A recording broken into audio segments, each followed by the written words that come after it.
ہمارے والد محترم شیخ الحدیث حضرت مولانا محمود الحسن رحمۃ اللہ علیہ، اللہ ان کی قبر پہ کروڑوں اربوں رحمتیں نازل فرمائے، اپنے بارے میں بتاتے تھے کہ جب میں علم دین شروع کرنے لگا تھا نا پڑھنا، یہ میں آپ کو 1930 سے 1925 30 29 کی باتیں کر رہا ہوں، تو والد صاحب خود سناتے ہیں کہ اس وقت میں نے خواب دیکھا کہ رسول اللہ صلی اللہ علیہ وسلم کی ذات اقدس موجود ہے اور اللہ کے رسول کی پیٹھ کے پیچھے میں ٹھہرا ہوں اور رش ہے تو پسینہ آ رہا ہے، گرمی ہے، تو میں اپنے ہاتھ سے ایک پنکھے سے حضور علیہ السلام کو یوں ہوا دے رہا ہوں۔ تو کہتے ہیں یکایک میرے دل میں آیا کہ محمود تو یہ کیا کر رہا ہے؟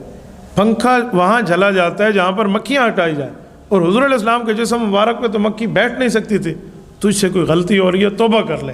کہتے میرے دل میں خیال آیا تو میرا ہاتھ کی سپیڈ ہلکی ہو گئی، بالکل ہلکی سی ہو گئی، اور میں نے اپنے ہاتھ کو روک لیا کہ تجھ سے کوئی غلطی ہے۔ تو کہتے اتنے میں اللہ کے رسول صلی اللہ علیہ وسلم نے منہ مبارک میری طرف کی اور مجھے کہا شاباش، تیز کرو تھوڑی آواز، شاباش۔ تو کہتے مجھے تسلی ہو گئی۔ بعد میں نے اپنے اساتذہ کرام سے پوچھا کہ اس خواب کی تعبیر، تو علماء کہتے تھے کہ پنکھا جلنے والی بات غلط ہے، تو اس سے مراد کیا ہے؟ تو انہوں نے مجھے کہتے ہیں ایک واقعہ نکال کے دکھایا کہ امام بخاری رحمۃ اللہ تعالیٰ علیہ نے یہی خواب دیکھا تھا۔ ان کو اس وقت کے اساتذہ نے تعبیر دی تھی کہ اللہ تجھ سے ایسے دین کا کام لے گا، دنیا اس کے اوپر عمل کرے گی اور تجھے فیض ملے گا۔